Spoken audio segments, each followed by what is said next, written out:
Hello students, स्वागत है आपका जीएस विजन के ऑफिशियल यूट्यूब चैनल पे। मैं विजय सेमवाल आज एक बार फिर से उत्तराखंड विषय को लेकर के आपके बीच में उपस्थित हुआ हूं। हमारा पहला जो इस सीरीज का भाग था जनजाति के नाम से, वो हम ऑलरेडी डिस्कस कर चुके हैं और उसी पोर्शन को आगे बढ़ाते हुए दूसरा पार्ट जनजातियों का आपके बीच में लेकर के आया हूं, जिसे हम थारू के नाम से जानते हैं। यानी आज हम थारू जनजाति के बारे में कुछ विशेष चर्चा करने वाले हैं। थारू जनजाति हाल ही में आप लोगों को पता होगा कि चर्चा में चल रहा है, और चर्चा में भी इसलिए क्योंकि हमारे देश के प्रधानमंत्री के माध्यम से थारू जनजाति के बारे में चर्चा की गई है। अब वो चर्चा किस उपलक्ष्य में है, तो थारुओं के समाज में एक विशेष प्रकार की प्रथा चलन में होती है, जिस प्रथा को हम बरना प्रथा कहते हैं। बरना प्रथा है क्या, क्यों इसके बारे में प्रधानमंत्री ने डिस्कस किया है, इसके बारे में हम आज ही यहां पर चर्चा करेंगे, लेकिन वो थोड़ा देर में। वो बरना नाम की जो प्रथा हमारे बीच में देखने को मिलती है, इससे संबंधित जो भी एक्टिविटियां होती हैं वो क्या है, तो उसको जानने के लिए वीडियो को लास्ट तक जरूर देखें। शुरू करते हैं आज का टॉपिक, थारू जनजाति। अब थारू जनजाति हो या कोई सी भी आपके बीच में जनजाति हो, उसका सबसे पहले जो हमारे सामने आधार बनता है वो उत्पत्ति को लेकर के है। मैंने आपके सामने कुछ शब्द लिखे हैं, ये शब्द इसलिए लिखे गए हैं ताकि आप यहीं से स्क्रीनशॉट को ले सको, लेकिन शब्द के अंदर की हमारे सामने गतिविधि क्या होगी वो मैं आपके बीच में क्लियर करूंगा। तो मैंने कहा कि कोई सा भी समाज हो, वो समाज कहां से आया है, क्या उसकी उत्पत्ति के सिद्धांत है, उसको जानना भी आवश्यक है। थारू समाज जो कि उत्तराखंड का जनसंख्या में, यदि मैं जनजातियों की बात करूं तो सभी प्रकार की जनजातियों में सबसे अधिक जनसंख्या को घेरता है थारू समाज। पहले लेक्चर में मैं आपको बता चुका हूं कि 31.2% की जो जनसंख्या है वो थारू समाज के द्वारा घेरी गई है। ठीक। दूसरा, ये जो थारू समाज है, उत्पत्ति से पहले देख लेते हैं कि ये आखिरकार निवास करती कहां है। तो थारू समाज का यदि उत्तराखंड के क्षेत्रों में गतिविधि देखें, निवास देखा जाए, तो जो तराई का क्षेत्र है, विशेषता जो ऊधम सिंह नगर के सितारगंज, खटीमा, नानकमत्ता जैसे लोकेशन है, वहां मुख्य रूप से आपको थारू समाज देखने को मिलता है। इसके अतिरिक्त तराई का जो नैनीताल वाला पोर्शन है, इस नैनीताल के क्षेत्रों में भी आपको थारू समाज का निवास स्थान देखने को मिलता है। क्लियर? उत्तराखंड में ही नहीं बल्कि थारू समाज का जो निवास है वो उत्तराखंड के बाहर उत्तर प्रदेश का क्षेत्र और बिहार जैसे राज्यों में भी आपको इन थारुओं की गतिविधि देखने को मिलती है। तो सबसे पहले देखते हैं कि थारुओं की उत्पत्ति कहां से हुई है। अब थारुओं के बारे में भी अनेकों प्रकार के मतभेद देखने को मिलते हैं, लेकिन एक हमारे सामने मत है जो कि अनेकों प्रकार के मानव शास्त्रियों के माध्यम से दिया गया है। और अनेक मानव शास्त्री कहते हैं कि ये जो थारू समाज है ये एक मिश्रित जनजातीय समूह है, जिनकी संरचना उन्होंने कही है कि ये मंगोलों से मिलते जुलते हैं। अधिकतर जो मानव शास्त्री हैं उनका यही कहना है, लेकिन इसके अतिरिक्त भी अनेकों प्रकार के मानव शास्त्री आते हैं जिनका जिक्र या जिनके बारे में जिनका हमारे सामने जो कंसेप्ट वो थारुओं के संबंध में दिया गया है। अब वो कौन कौन से व्यक्तित्व हैं? एक अंग्रेज अधिकारी हमारे सामने आते हैं जिनका नाम बैटन कहा जाता है। बैटन क्या कहते हैं कि ये जो थारू समाज है ये चित्तौड़गढ़ के क्षेत्रों से उत्तराखंड के पोर्शन में आकर के बसे हैं। उत्तराखंड ही नहीं, बिहार और उत्तर प्रदेश के क्षेत्रों में भी ये राजस्थान के क्षेत्रों से, जिसके लिए मैं चित्तौड़गढ़ शब्द का प्रयोग कर रहा हूं, यहां से इनका मूल संबंध बताते हैं। जबकि हमारे सामने इसके अतिरिक्त अन्य प्रकार के व्यक्तित्व भी हैं जो थारुओं के विषय में कुछ चर्चा करते हैं, जिनमें बद्रीदत्त पांडे है, नेस्फील्ड है और क्रुक है। क्रुक कहते हैं कि ये जो थारुओं का समाज है ये अपने ही क्षेत्र में एक पेय पदार्थ का निर्माण करते हैं जिसको कि जाड़ कहा जाता है, और इनके समाज में पूरा परिवार बैठ करके उस जाड़ का उपभोग करता है, यानी जिसको हम स्थानीय भाषा में शराब कहते हैं, स्थानीय भाषा में दारू कहते हैं। तो क्रुक क्या करता है कि दारू शब्द के साथ ही लिंक कर देते हैं और इनकी उत्पत्ति दारू से फिर थारू के रूप में रखते हैं। इसके अतिरिक्त नेस्फील्ड क्या कहते हैं? नेस्फील्ड कहते हैं कि ये जो थारू समाज है इनका मूल संबंध थार के क्षेत्र से है और वहां से आकर के ये इन स्थानों पर बसे। बद्रीदत्त पांडे क्या कहते हैं कि जो थारू समाज है इनके लिए इन्होंने एक विशेष प्रकार का शब्द का प्रयोग किया है जिसको अतिथि सेवा करने वाले हैं। क्लियर है? तो बद्रीदत्त पांडे क्या कह रहे हैं कि जो थारू समाज होता है ये अतिथि सेवा के रूप में है। क्रुक इनका संबंध दारू के साथ जोड़ते हैं, जबकि नेस्फील्ड कहते हैं कि जो थारू है ये थार क्षेत्र से जुड़े हुए लोग हैं। तो अनेकों प्रकार के हमारे सामने मत रखे गए हैं, लेकिन सबसे प्रचलित मत हमारे सामने मिश्रित जनजातीय समूह है जो कि मंगोलों से जुड़ा हुआ है। क्लियर? आगे सन 1881 की एक्टिविटी है। यहां पर हमारे सामने एक रिपोर्ट आती है नॉर्थ वेस्टर्न प्रोविंसेज करके। नॉर्थ वेस्टर्न प्रोविंसेज की जो रिपोर्ट है इसमें साफ साफ लिखा गया है कि जो थार समाज है ये समाज थार के क्षेत्रों से आया है। और हुआ क्या कि मुगलों के साथ जब इस राजस्थान के क्षेत्रों में युद्ध की एक्टिविटी देखने को मिलती है तो राजा संघर्ष में व्यस्त रहे और जो इस समाज की रानियां थी, क्लियर है, वो रानियां अपने सैनिकों के साथ सुरक्षित स्थानों पर चली गई। जब राजा काफी समय तक वापस नहीं आए, महीने बीत गए, सालों बीत गए, तो कहा जाता है कि इन रानियों ने सैनिकों के साथ वैवाहिक संबंध स्थापित कर दिए और आगे चलकर के जो इनकी संतानें थी वही संतानें फिर थार कहलाई। तो अनेकों मत हमारे सामने रखे जाते हैं। इसके अतिरिक्त यदि देखा जाए कि थारों का समाज है कैसा, ठीक है, तो थारों के समाज में हम आएंगे, लेकिन थारों के समाज से पहले एक पोर्शन कवर कर लेते हैं। वो पोर्शन क्या है कि यदि आप थारों से पूछेंगे कि आप कहां से आए हो, कहां से आपका मूल संबंध है, तो थारू समाज क्या कहता है कि हमारा जो मूल है वो राणा प्रताप का वंशज है। यानी थारू समाज स्वयं को क्या कहते हैं? राणा प्रताप के वंशज कहते हैं। और राणा प्रताप के वंशज में भी एक कैटेगरी आती है जिस कैटेगरी को सिसोदिया के नाम से जानते हैं। तो राणा प्रताप के सिसोदिया वंश से संबंधित स्वयं को ये थारू बताते हैं। जबकि महिलाओं का मत है कि ये जो पद्मावती नाम का एक कैरेक्टर भारत के इतिहास में देखने को मिलता है, इसी पद्मावती के कंसेप्ट में, यानी मैं कहूं पद्मावती के जो मूल है उससे धारा से संबंधित इस समाज की महिलाएं स्वयं को बता चुकी हैं। तो राणा प्रताप के वंशज थार स्वयं को बताते हैं, जबकि इस समाज की महिलाएं स्वयं को पद्मावती के वंशज की भूमिका में रखते हैं। चलते हैं थारुओं का समाज है कैसा। तो थारुओं का जो समाज हमारे सामने आता है उस समाज की विशेषता यही है कि ये मात्र सत्तात्मक समाज की अवस्था को दर्शाता है।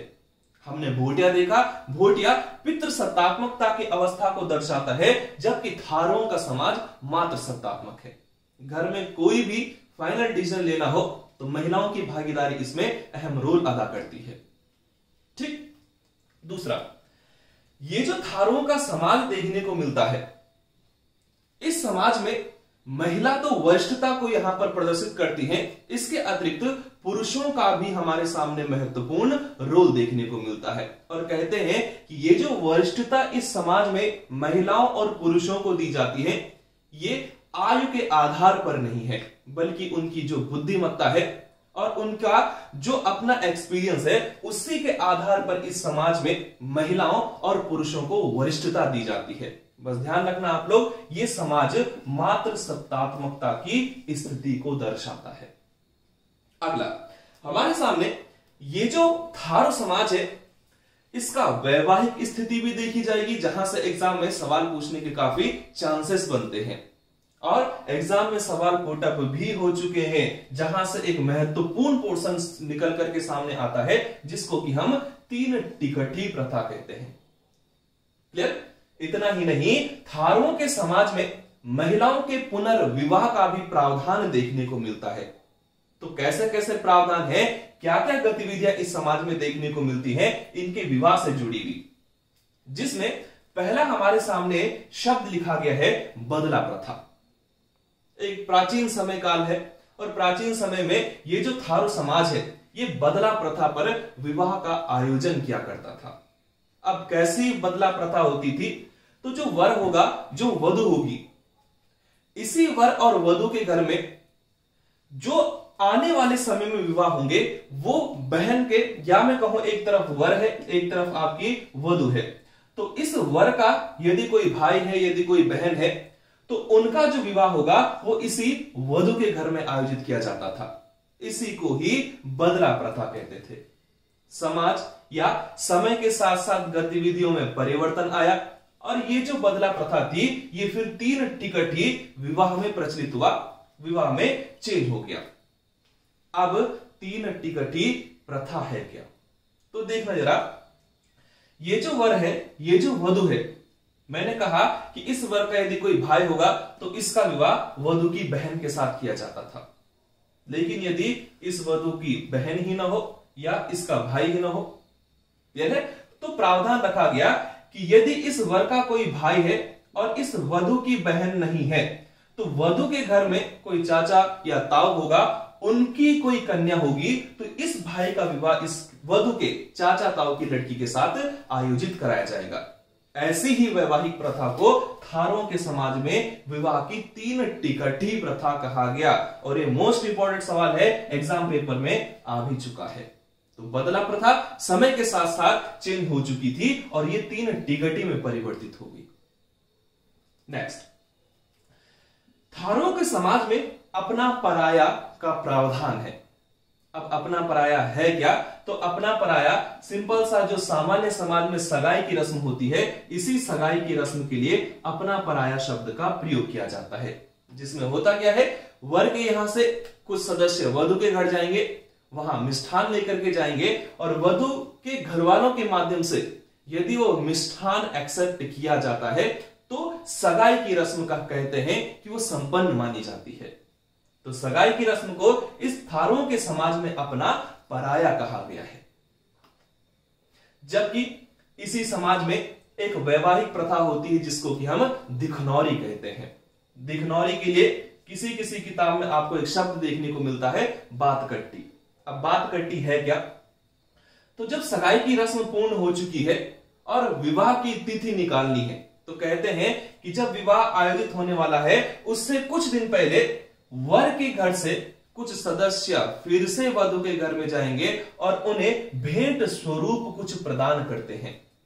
यही प्रोसेस आपकी दिखनौरी कहलाती है, बात कट्टी कहलाती है। क्लियर? ये जो भेंट इनके माध्यम से दी जाती है इसमें अन्न भी हो सकता है, कुछ राशि भी हो सकती है कन्या के लिए। क्लियर है? तो इस प्रकार की प्रोसेस को दिखनौरी या बात कट्टी कहते हैं। अगला, समाज में, थारों के समाज में मैंने कहा पुनर्विवाह का प्रचलन भी देखने को मिलता है। अब वो पुनर्विवाह का जो प्रचलन है उसको थोड़ा सा ध्यान से देखना, जिसमें पहला शब्द मैंने लिखा है चुटकटा। ये सभी के सभी जो विवाह में आपके सामने रख रहा हूं, जिसमें चुटकटा है, उठान विवाह है, लठ भरवा बोझ है, ये सभी के सभी पुनर्विवाह या जिसके लिए विधवा शब्द का प्रयोग किया जाता है उससे संबंधित है। अब क्या गतिविधि है? तो चुटकटा विवाह की परिस्थिति या गतिविधि यह है कि यदि कोई महिला विधवा है तो होता क्या है, उससे जिस व्यक्ति की अब शादी हो रही है वो कोई नवीन पति होगा और वो महिला चाहती है कि उस नवीन पति को वो अपने ही घर पे रखे, जिसको कि हम घर जमाई एक प्रकार से कहते हैं। तो ये समाज क्या करता है कि इस महिला के माध्यम से उस नवीन पति की चुटिया काट दी जाती है। क्लियर है? जिससे उस व्यक्ति का, उस पुरुष का समाज में जो स्तर है वो थोड़ा डाउन मान लिया जाता है। क्लियर? ऐसे ही वैवाहिक प्रथा को थारों के समाज में चुटकटा विवाह कहते हैं। फिर मैं कह रहा हूं, घर जमाई की जो प्रोसेस सामान्य समाज में होती है, इनके यहां उसको चुटकटा विवाह कहा जा रहा है। लेकिन ये चुटकटा विवाह किस आधार पर है? तो ये पुनर्विवाह के आधार पर है। अगला, इसी समाज में थारुओं में उठान विवाह का प्रचलन है। यह भी पुनर्विवाह से लिंक करता है। और उठान विवाह कैसे आयोजित होता है कि कोई विधवा महिला यदि पुनर्विवाह कर रही है किसी नवीन पुरुष के साथ, तो वो जो नवीन पुरुष होगा वो इस महिला के ससुरालियों को कुछ राशि देंगे। क्लियर है? और राशि महिला के ससुरालियों को जब अदा की जाएगी तो तब इसी प्रकार के विवाह को हम उठान विवाह कहते हैं। यानी जो विनिमय का कंसेप्ट है, या मैं कहूं राशियों का आदान प्रदान हो रहा है ससुरालियों के कंसेप्ट में। वर के माध्यम से इस प्रकार की राशि को ससुरालियों को सौंपा जा रहा है।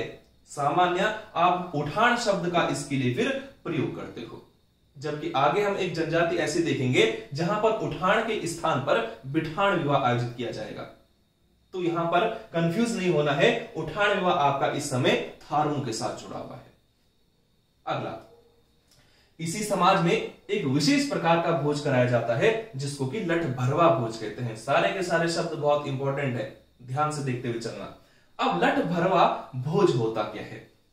कहते हैं कि इस समाज में जब किसी कन्या का विवाह आयोजित होता है तो एक्टिविटी या ये है, गतिविधि ये है कि वो जो कन्या है वो चली गई है वर के घर और अगले ही दिन क्या करेगी, वो अपने मायके आ जाएगी। कहते हैं कि जब एक दिन के पश्चात वो अपने मायके आती है तो 3 महीने या कहीं कहीं 6 महीने भी देखने को मिलता है। इस ड्यूरेशन में 3 महीने या 6 महीने तक वो अब अपने ही मायके में रहेगी। लेकिन इस बीच उसके पति का देहांत हो गया तो अब उसे पुनर्विवाह भी तो करना होगा। तब कहा जाता है कि जब इस महिला के पति का देहांत हो चुका है, इस अवधि के दौरान आपने गौना आना सुना होगा, उसी से जुड़ा हुआ ये आपका आधार है। तो इस बीच की अवधि में उस पुरुष का देहांत हो चुका है, तो अब इस महिला का एक प्रकार का जो गतिविधि है उनके मायके वालों के माध्यम से आयोजित किया जाता है, उसे ही हम लठ भरवा भोज कहते हैं। अब क्या प्रावधान है लठ भरवा भोज का? तो इस कन्या के मायके वाले क्या करेंगे, एक भोज का आयोजन करते हैं और वो भोज गांव वालों को कराया जाता है। क्लियर है? तो जब लठ भरवा भोज का आयोजन होता है तो तब इस कन्या का पुनर्विवाह भी आयोजित किया जा सकता है। क्लियर है? तो आपके बीच बदला प्रथा, 3 टिकटी प्रथा, अपना पराया, दिखनौरी या जिसको बात कट्टी कहते हैं, चुटकटा, उठान और लठ भरवा भोज का जो संबंध है वो थारू समाज के साथ है। चलिए और आगे बढ़ाते हैं सीरीज को। थारुओं के बीच में सामाजिक संगठन कैसा है? क्लियर? मैं पहले ही बता चुका हूं कि थारुओं का जो समाज है वो मात्र सत्तात्मक है। 5 प्रकार की जनजातियां हैं, उसमें से एक ही जनजाति ऐसी है जो मात्र सत्तात्मा की ओर संकेत करती है। क्लियर? अब ये जो थारुओं का समाज है, यदि इस सामाजिक संगठन को देखा जाए तो ये थारू समाज 3 शाखाओं में विभक्त है और यदि इनकी उपशाखाओं की बात की जाए तो इसकी संख्या 26 बताई जाती है। सवाल ऐसे भी बन रहे अब कि शाखाएं बताइए कितनी हैं, उपशाखाएं बताइए कितनी हैं। क्लियर है? तो ध्यान रखना, थारू समाज की 3 शाखाएं हैं। अब कौन कौन सी वो शाखाएं हैं? जिसमें एक आता है राणा। थारुओं में जो सबसे अधिक आपको कास्टिज्म देखने को मिलती है वो राणा लोगों से जुड़ी हुई है। दूसरा कठुरिया और इसी प्रकार से डंगूरा। राणा, कठुरिया और डंगूरा ये 3 प्रकार की शाखाएं हैं जो थारू समाज से जुड़ी हुई हैं, जबकि मैंने कहा इनकी 26 उपशाखाएं भी मिलती हैं। क्लियर? इनके समाज में एक विशेष शब्द का प्रयोग किया जाता है जिसको कि गंधूर कहते हैं। अब गंधूर है क्या, गंधुरेण है क्या और कमोड़िया है क्या, इस पर फोकस करना। तो समाज का संगठन है, 3 शाखाओं में विभक्त है, 26 उपशाखाओं में विभक्त है। इस समाज के कुछ परिवार होते हैं और परिवार में मैंने कहा एक महिला वरिष्ठ सदस्य है और एक पुरुष वरिष्ठ सदस्य है। तो ध्यान देना, जो थारुओं के समाज में पुरुष वरिष्ठ सदस्य होता है उसके लिए गंधूर शब्द का प्रयोग किया जाता है। यानी मैं गंधूर कहूंगा तो वो गंधूर किसी परिवार का वरिष्ठ सदस्य होगा, जबकि महिला वरिष्ठ सदस्य के लिए गंधुरेण शब्द का प्रयोग किया जाता है। गंधूर पुरुष, गंधुरेण महिला, जबकि परिवार के जो अन्य सदस्य होते हैं इनके लिए जिस शब्द का प्रयोग किया जाता है वो कमोड़िया है। तो गंधूर, गंधुरेण और कमोड़िया ये थारुओं के परिवार से जुड़े हुए आपके शब्द होते हैं। क्लियर? जब हम जौनसारी जनजाति पढ़ेंगे तो जौनसारी समाज में एक विशेष गतिविधि आयोजित होती है जो कि उनकी न्याय व्यवस्था से जुड़ी है, और जो जौनसारी समाज है वहां पर खत खुमरी उसके लिए शब्द प्रयोग किया जाता है। देखना, इनकी जो न्याय व्यवस्था है थारुओं से संबंधित, इनकी न्याय व्यवस्था के लिए एक शब्द का प्रयोग किया जाता है जिस शब्द को बिरादरी कहते हैं। नोट डाउन कर देना शब्द को, मोस्ट इंपॉर्टेंट शब्द है बिरादरी। खत खुमरी मैंने जौनसार से लिंक किया, जबकि बिरादरी नाम का जो शब्द है ये थारुओं की न्याय पंचायत के लिए प्रयोग किया जाता है। सामान्य आप लोग देखते होंगे कि एक गांव है, उस गांव में न्याय पंचायत बैठी हुई है, उस न्याय पंचायत का एक मुखिया है जिसे हम प्रधान कहते हैं। ऐसे ही एक्टिविटी थारू समाज करता है। इनकी जो बिरादरी है, इनका जो पंचायत है, इसका जो मुखिया होगा उसके लिए हम बदतर शब्द का प्रयोग करते हैं। क्लियर है? तो बिरादरी इनकी न्याय पंचायत है और बदतर इसी समाज से जुड़ा हुआ एक शब्द है। क्लियर? त्योहार, होली, दीपावली, लेवांगी, बरना, त्योहार पे आऊंगा, लेकिन थोड़ा सा देख लेते हैं इनकी धार्मिक स्थिति और इनकी अर्थव्यवस्था। क्लियर? अब शुरुआत में जो कर रहा हूं वो अर्थव्यवस्था को लेकर के है। अर्थव्यवस्था थारुओं से जो जुड़ी हुई है वो मुख्यतः कृषि पर आधारित है। कृषि है, मत्स्य पालन है, ये सभी के सभी जो गतिविधियां हैं, जो क्षेत्र हैं, ये इनकी अर्थव्यवस्था को मजबूत करते हैं। पुराने समय में जब थारू समाज तराई के क्षेत्रों में आकर बसे थे, तो तराई में उस समय जो पहाड़ी क्षेत्र के लोग थे वो कम ही संख्या में देखने को मिलते थे। समय के साथ पहाड़ी लोग भी बसने लगे, तो कहीं ना कहीं इनकी जो अर्थव्यवस्था थी उसको भी बैकफुट पर आना पड़ा। और इसी संदर्भ में केंद्र सरकार के माध्यम से 1977 के समय में एक योजना लाई जाती है जिसको कि एकीकृत जनजाति विकास परियोजना कहा गया है। और इसी एकीकृत जनजाति विकास परियोजना के तहत थारुओं ने अपनी जो आर्थिक स्थिति थी उस आर्थिक स्थिति को काफी मजबूत किया। इसी संदर्भ में हमारे सामने धार्मिक स्थिति कैसी है उस पर चर्चा करते हैं। अब जो थारुओं का जो समाज है ये प्रकृति पूजक माना जाता है।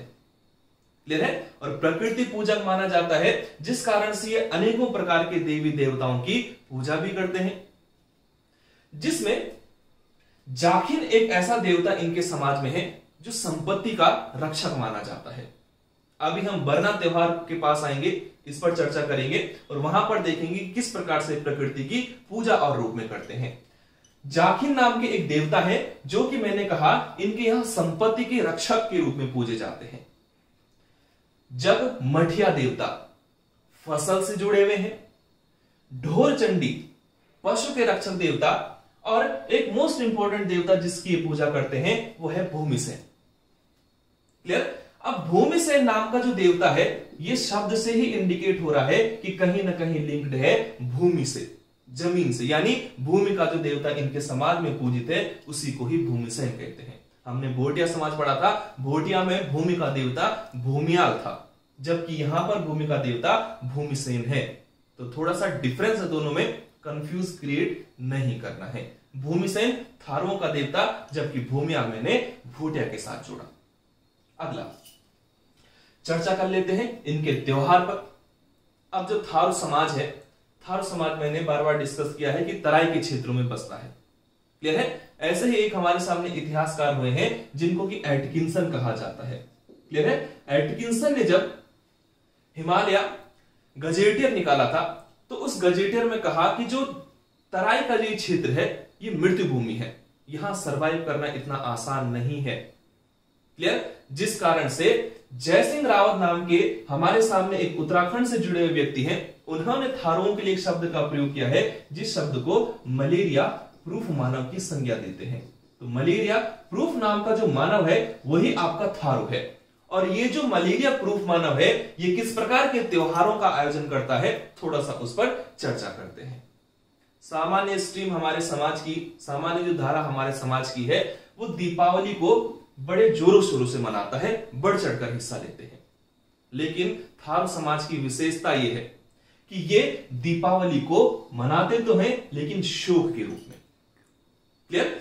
अब शोक के रूप में हम इस दीपावली को थारुओं के बीच में क्यों मना रहे हैं, इस पर भी इतिहासकारों में या संस्कृति से जुड़े हुए जो लोग हैं उनमें मतभेद देखने को मिलते हैं।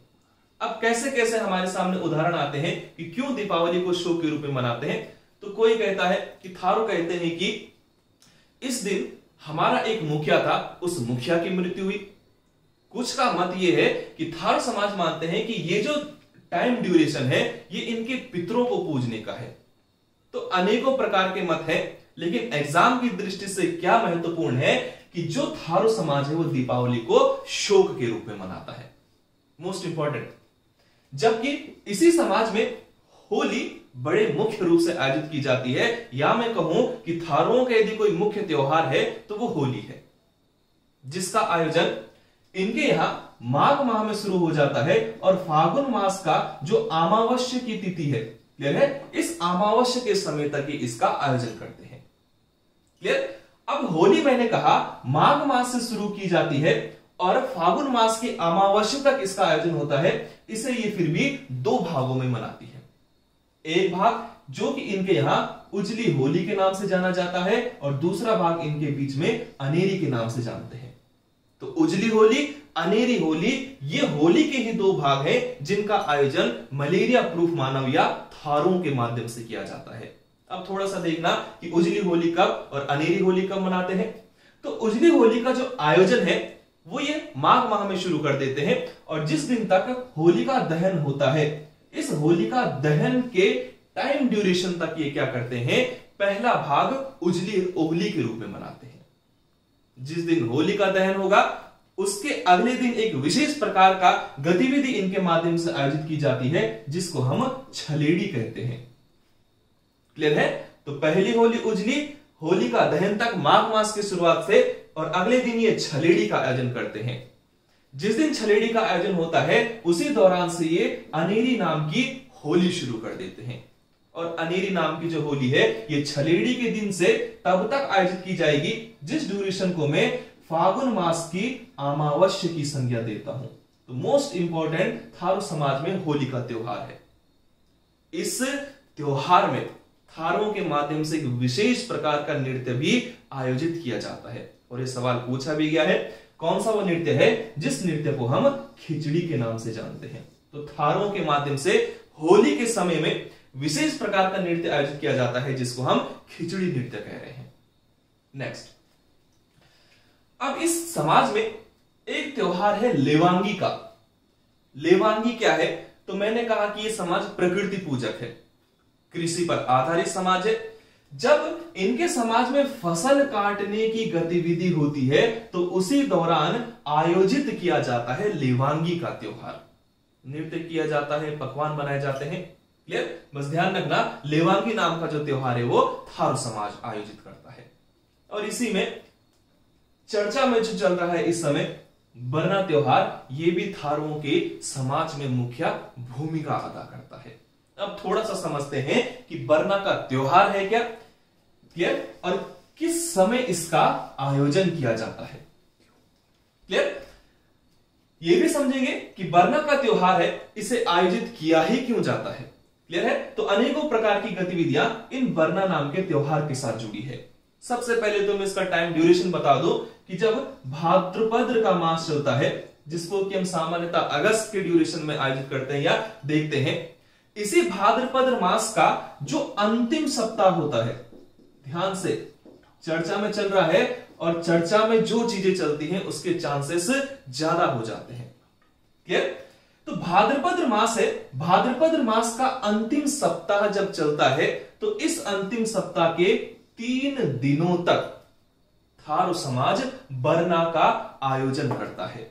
अब है क्या बरना, तो बरना के लिए मैं एक शब्द यहां पर लिख रहा हूं जिसको कि हम लॉकडाउन कहते हैं। अब मुझे उम्मीद है कि लॉकडाउन शब्द से आप भली भांति परिचित हो चुके होंगे। तो लॉकडाउन का कंसेप्ट आपके सामने है कि ना तो कोई इधर घर से बाहर जाएगा, ना कोई बाहर से अंदर आएगा। क्लियर है। तो ऐसी ही गतिविधि थारुओं के समाज में देखने को मिलती है। लॉकडाउन मैंने इसलिए लिखा ताकि आपको एक शब्द में ही समझ में आ जाए। तो थारू समाज करता क्या है कि भाद्रपद मास के अंतिम सप्ताह में जो 3 दिन होते हैं, इन 3 दिनों में वो 60 घंटे चूज कर लेते हैं। यानी 60 घंटे तक इनके समाज में कोई व्यक्ति ना तो किसी के घर जाएगा और ना कोई अपने घर से दूसरे व्यक्ति के घर जाएगा। ऐसा आखिर हो क्यों रहा है? क्लियर है? तो ऐसा इसलिए हो रहा है जिसको मैं प्रकृति पूजक समाज कह रहा हूं। क्लियर है? तो ये प्रकृति के संदर्भ में इसका आयोजन करते हैं जिससे पर्यावरण को कुछ नुकसान ना हो या अपने माध्यम से कुछ मदद की जाए प्रकृति के साथ। क्लियर है? आप समझ रहे होंगे कि इनके माध्यम से प्रकृति पूजी जाती है। ठीक है? तो समाज में प्रकृति को नुकसान ना हो, प्रकृति के साथ कुछ सामंजस्य स्थापित हो सके, इसी प्रकार की गतिविधि को लेकर के ये बरना का त्योहार आयोजित करते हैं। मैंने कहा था कि प्रधानमंत्री नरेंद्र मोदी जी के माध्यम से इस प्रकार के त्योहार का जिक्र किया गया है। क्लियर है? जो कि वर्तमान में यूपीएससी से लेकर के और भाद्रपद मास आपका ग्रुप सी तक के जो एग्जाम होते हैं उसके लिए काफी इंपॉर्टेंट हो चुका है। तो बरना प्रकृति के संदर्भ में इसका आयोजन किया जा रहा है। क्लियर है? भाद्रपद मास के जो अंतिम सप्ताह है उस अंतिम सप्ताह के 3 दिनों तक ये 60 घंटे तक लॉकडाउन जैसी गतिविधि का आयोजन करते हैं। क्लियर है? और यदि मैं इसके लिए एक शब्द का प्रयोग करूं या शॉर्ट में समझाऊं बरना को, यदि किसी को अभी भी इसमें डाउट है, तो पेड़ पौधों का जो संरक्षण है, क्लियर है, उसी संरक्षण के कंसेप्ट को देखते हुए ये बरना का आयोजन करते हैं। क्लियर है? उम्मीद है आप लोगों को थारों का जो सारा आधार है, जो गतिविधियां हैं, वो समझ में आई होंगी। इसी तरीके से नेक्स्ट लेक्चर में मैं आपको उत्तराखंड से जुड़ी हुई एक नई जनजाति को लेकर के आऊंगा। क्लियर है? आप लोगों को हमारी ये जो सीरीज है ये कैसी लग रही है, इस पर अपनी प्रतिक्रिया भी कमेंट बॉक्स में अवश्य दें, ताकि यदि आप लोगों को लगता है कि इसमें कुछ सुधार की आवश्यकता है तो हम उसमें और सुधार कर सकें। और दूसरी बात, ये जो हमारी सीरीज चलाई जा रही है इसको अधिक से अधिक लोगों तक साझा करें, शेयर करें। तो बने रहिए हमारे चैनल के साथ, लाइक, सब्सक्राइब और शेयर जरूर करें। धन्यवाद।